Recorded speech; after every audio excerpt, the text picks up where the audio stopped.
So let's talk about the Sinners poster that Warner Brothers just released today. And just like the movie itself, it has a ton of layers. And since I'm waiting a day to break down the movie in its entirety, we're going to have to sink our teeth into this one because it's a lot. So right off the bat, you have the characters of the movie populating this artwork, right? You have Smoke and Stack dancing with their respective ladies, Mary and Annie. In the top left corner, you have Delta Slim, Sammy, and Pearline, all performers in the movie on stage performing the song along with Cornbread. But then right next to Haley Steinfeld's character, Mary, you see Remick, the vampire of the film. You can also see the other two vampires on stage as well performing their music. Essentially, all three of them are the wolves in sheep's clothing, but it goes deeper than that. So I was staring at this painting wondering, why does it look so damn familiar? And then it hit me. If you're part of the Black community, you'll be well acquainted with the TV show Good Times that existed in the 70s. This was a sitcom about a Black family in the 70s living in the projects of Chicago, and they basically were trying to live their lives despite being poor. And the opening theme famously ended on this painting. Look familiar? This was a painting called Sugar Shack by the artist Eddie Barnes, and it depicted the Black community dancing in what looks to be a juke joint. Very similar to the premise and what's being depicted in the Sinners poster.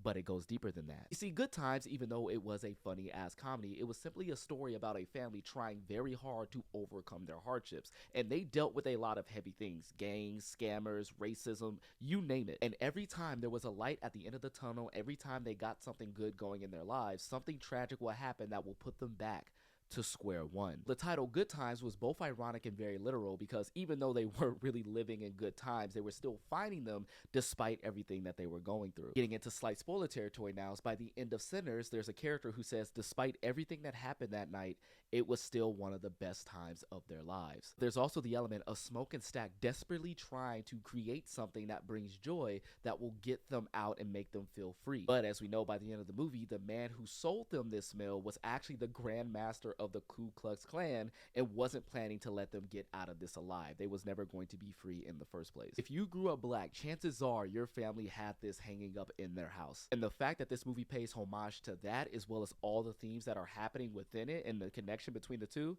genius. It's genius. And lastly, if you can, watch Good Times. It's funny as hell. Not the animated one that Steph Curry and Seth MacFarlane recently produced. I don't know what the hell this was. It's more like Bebe's Kids. Shout out to the people who knows the movie Bebe's Kids.